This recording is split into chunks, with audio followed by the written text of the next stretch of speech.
নেতা বিএনপির vice chairman জননেতা জনাব শামসুজ্জামান দুদু ভাই সহ জাতীয় নেতৃবৃন্দ সকলকে সংগ্রামী শুভেচ্ছা। আজকে যায় প্রতিবাদ সভা। আপনারা জানেন যে জাকপার যিনি সভাপতি তিনি একজন বীর মুক্তিযোদ্ধা খন্দকার লুৎফর রহমানকে সন্ত্রাসী হামলা করে তাকে আহত করেছে। আমরা ব্যক্তিগতভাবে মনে করি এই হামলা আওয়ামী লীগ সন্ত্রাসীরা ঘটিয়েছে এবং আওয়ামী লীগ দোসররা ঘটিয়েছে এই কারণে আজকে যদি জাতীয় নেতৃবৃন্দকে আঘাত করা যায় তাহলে জাতীয় নির্বাচনকে কালক্ষেপণ করা যাবে। সরকারের মধ্যে একটি ভূত আছে, যে ভূতরা নির্বাচনকে ভয় পায়, যে ভূত শেখ হাসিনার ভাষায় কথা বলে। অন্তর্বর্তী সরকারের যিনি প্রধান তিনি যখন বলেছেন বিএনপির ভারপ্রাপ্ত চেয়ারম্যান জনাব তারেক রহমানের সাথে বৈঠক করে যে বাংলাদেশে ফেব্রুয়ারিতে জাতীয় নির্বাচন হবে, কিন্তু এই অন্তর্বর্তী সরকারের মধ্যে যে ভূত আছে সেই ভূতরা এটা মেনে নিতে পারছে না। এই কারণে যদি জাতীয় নির্বাচন হয় তাদের ভাগ বার্তা এই লুটপাট তারা আর করতে পারবে না। আজকে মাস্টার মাইন্ড যারা দাবি করেন তারাও দেখছি বিভিন্ন দেশে যে বিভিন্ন মানুষের রসাতলে পড়ছে।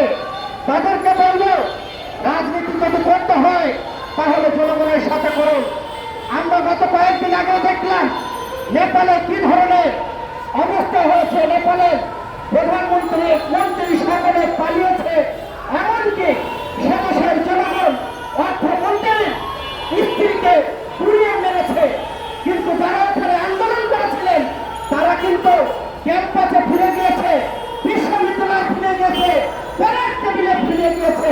কিন্তু বাংলাদেশে যারা মাস্টার মাইন্ড দাবি করেন তারা এখন লুটপাটে ব্যস্ত, তারা পরের টেবিলে নাই, তারা বিশ্ববিদ্যালয় নাই। এই হলো বাংলাদেশের অবস্থা।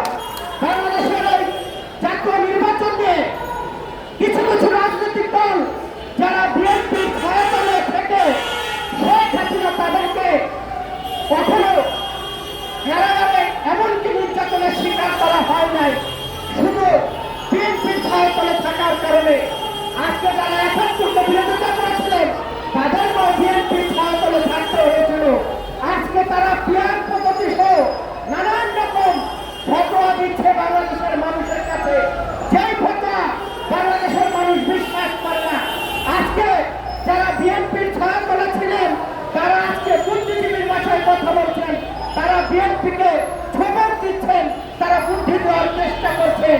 আমরা বলতে চাই বিএনপির ছায়া যদি না নিতেন এক মিনিটও বাংলাদেশের রাজনীতি করতে পারতেন না।